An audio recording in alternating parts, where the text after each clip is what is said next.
In the 1950s, President Dwight Eisenhower announced that he was naming the first civilian director in the history of the CIA. His name was Allen Dulles, and Dulles had one order: eliminate communism. But under Dulles, the CIA morphed into Washington's most powerful agency, built up by a league of ruthless assassins, operating under the orders to protect capitalism from the Soviet menace. Dulles became power-hungry. Just months into his term, Dulles green-lighted Operation PB Success, a coup to take out Guatemala's democratically elected leader, Jacobo Arbenz, and replace him with a military dictator. Why? To serve as a vanguard for corporate interests. You see, they needed to protect the profits of the United Fruit Company. They were under threat of having their land confiscated under the Arbenz administration. And the CIA has never shied away from government overthrow, from Iran to the Congo to South Vietnam. The CIA has never changed until recently, when they began interfering in American elections. And when it happened, it was called a conspiracy theory. The biggest scandal was when they spied on my campaign. They spied on my campaign. There's no real evidence of that. Of course there is. No. It's all over the place. Leslie, Sir, they spied on my campaign and they got caught. Can I say something? You know, this is 60 Minutes, and we can't put on things we can't verify. You won't put it on because it's bad for Biden. We can't put on things we can't verify. Leslie, they spied on my campaign. Well, we can't verify that. It's been totally verified. No. It's been, just go down and get the papers. They spied on my campaign. They got caught. Barack Obama said everything was done by the book. I guarantee that there is no political influence in any investigation conducted by the Justice Department or the FBI, not just in this case, but in any case. Now, Obama isn't the first politician to lie and won't be the last.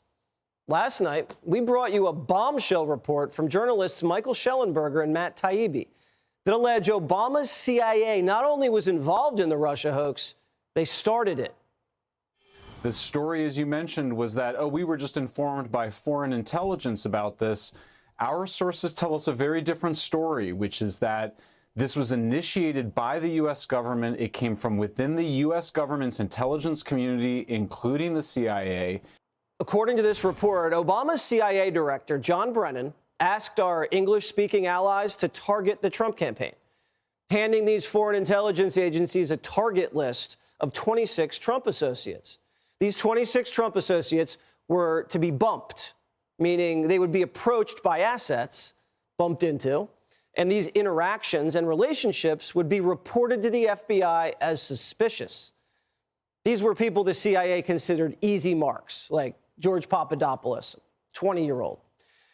Foreign spies didn't discover evidence of Trump-Russia collusion and turn it over to the feds. Foreign spies were assigned by Obama's CIA to create a false impression of collusion, to trigger an FBI counterintelligence investigation.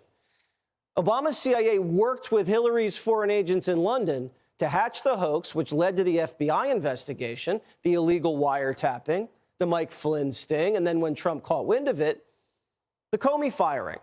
And then Comey leaks the memos which triggered the Mueller investigation.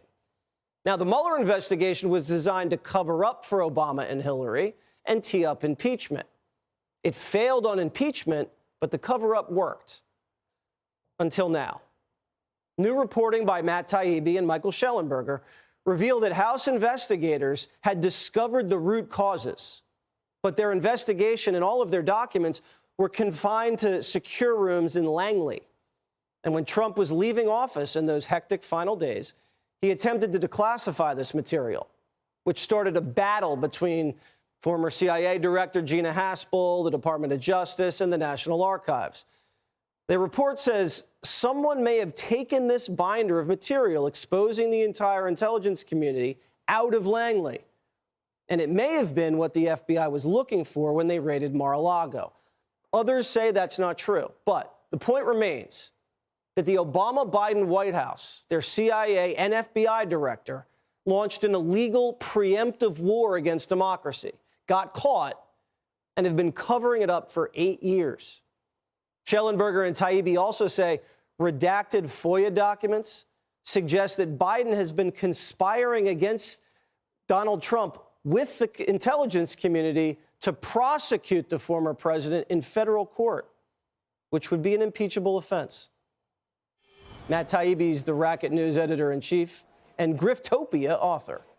So this is great reporting. It's hard to verify because, you know, we were told that this special counsel, Durham, was going to get to the bottom of it. Are you saying he missed this? We were told that the scope of the Durham investigation was limited to a few areas and that he wasn't looking at this particular direction. The information that we have, the investigation that was conducted by the House Permanent Select Committee on Investigations of Intelligence, what they found was a broad political espionage campaign, and there were two main conclusions that are at the center of our reports. One is that at least 26 Trump aides and associates were improperly and without predication placed under surveillance in the election year of 2016.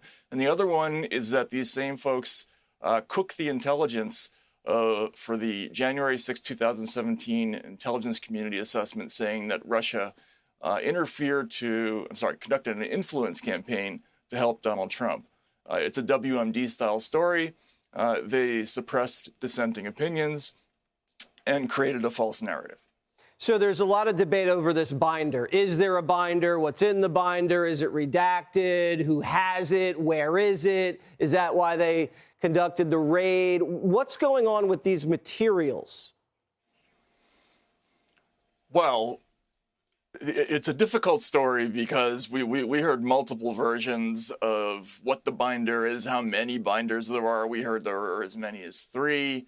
But we do know a couple of concrete things. We know that only a share of the HPSCI investigation ever got out. Of course, people are aware of the Nunes memo, which led to the investigation of abuses of FISA.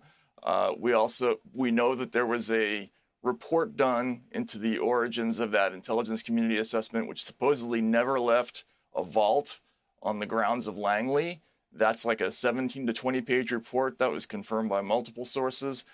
Apart from that, we were told there are numerous other investigative materials that may or may not be these binders that stories are referring to.